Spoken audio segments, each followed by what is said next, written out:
Salam sepak bola, salam sehat, salam sejahtera, dan juga salam hormat saya kepada teman-teman netizen atau warganet yang merupakan viewers, subscribers, and also supporters of channel YouTube Bola Bung Binder.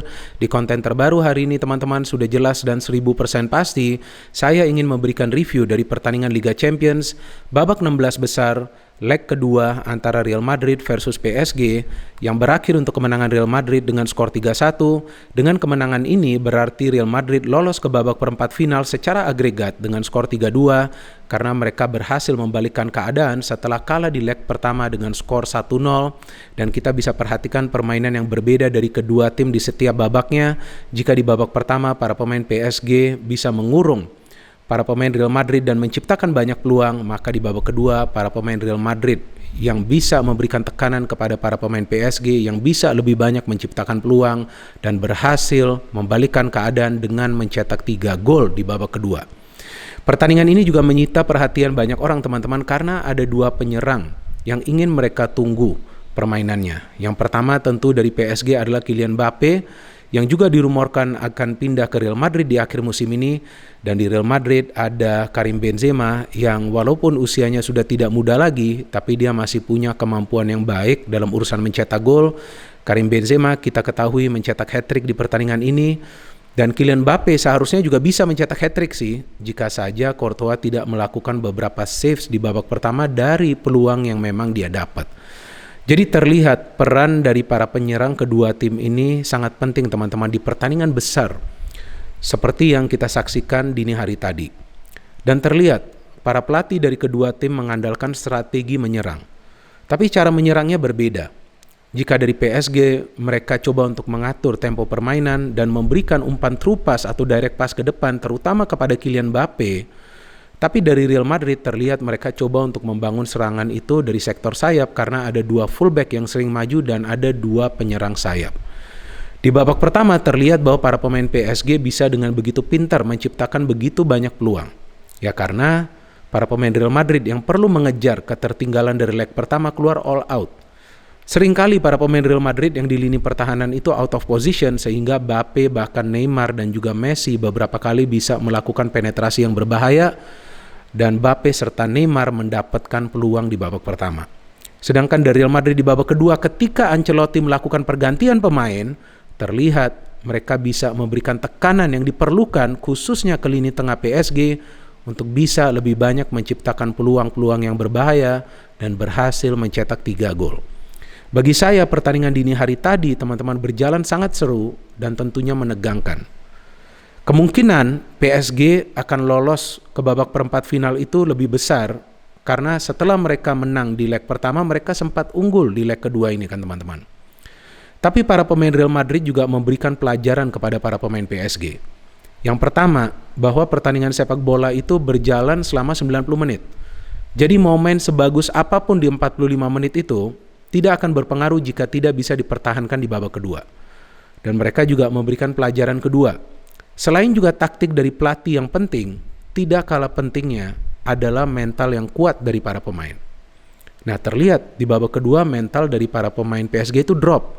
Kenapa? Karena dari blunder yang dilakukan juga oleh pemain mereka Donnarumma yang memberikan peluang kepada para pemain Real Madrid untuk menyamakan kedudukan.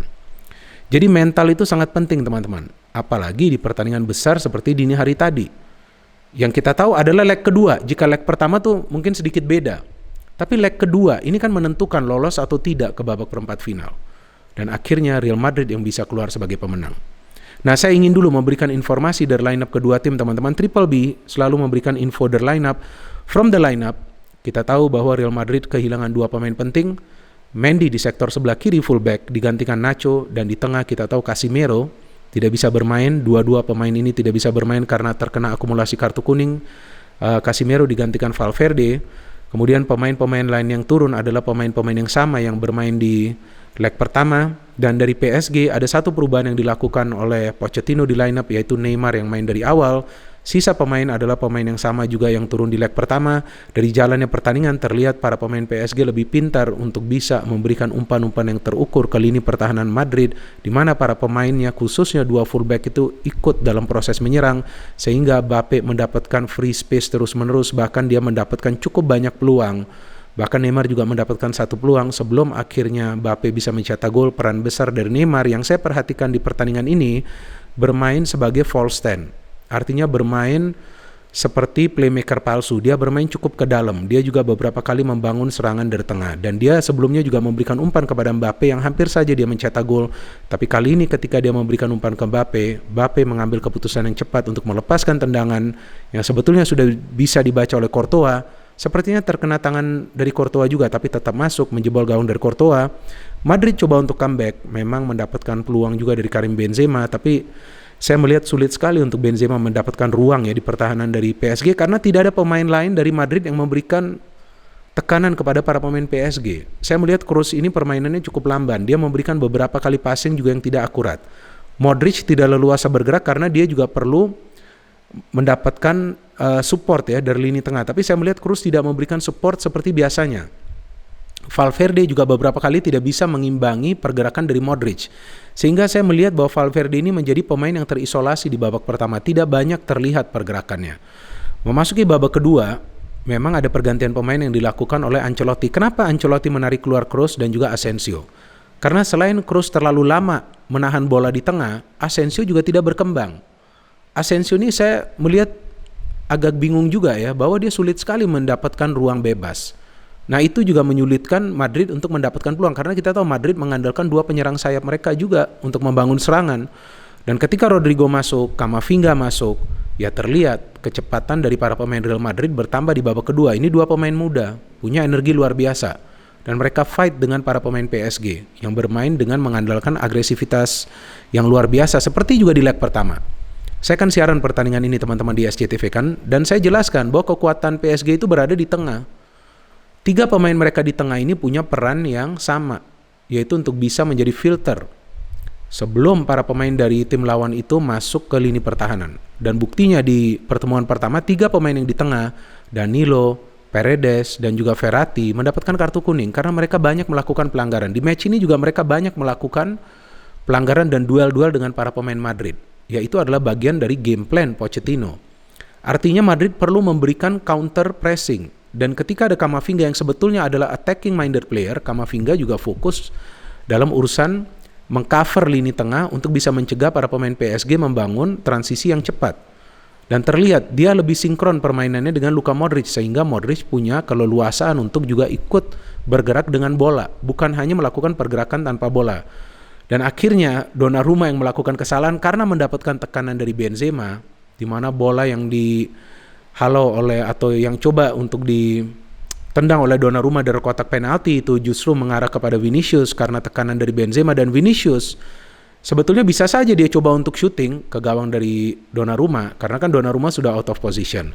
Tapi ya terlihat dia bukan pemain yang egois. Meskipun usianya masih muda dan tentu dia punya motivasi untuk mencetak gol di pertandingan besar seperti ini, tapi dia masih membagi bola ke Benzema.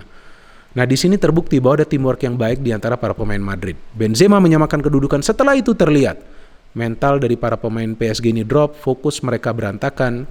Dan saya agak bingung dengan peran Messi, saya tidak melihat Messi bisa memberikan key passes kepada Mbappe atau juga Neymar. Dan dia memang mendapatkan satu peluang dari tendangan bebas ya teman-teman di babak kedua, tapi selain itu dia gagal untuk bisa menjadi pengatur serangan bagi PSG.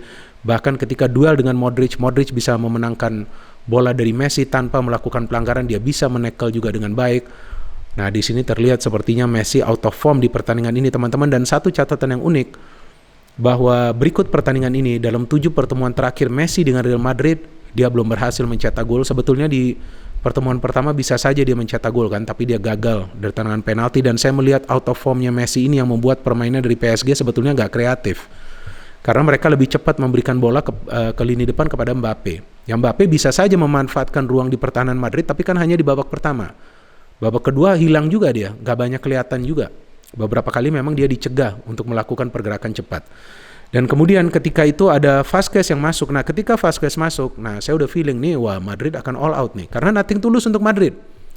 Ya kalau mereka kalah 2-1 lagi mereka akan out, 1-1 pun mereka akan out. Lebih baik keluar menyerang. Dan ketika itu terlihat Modric bermain lebih liar lagi. Dia bisa melewati beberapa pemain PSG, memberikan bola kepada Vinicius.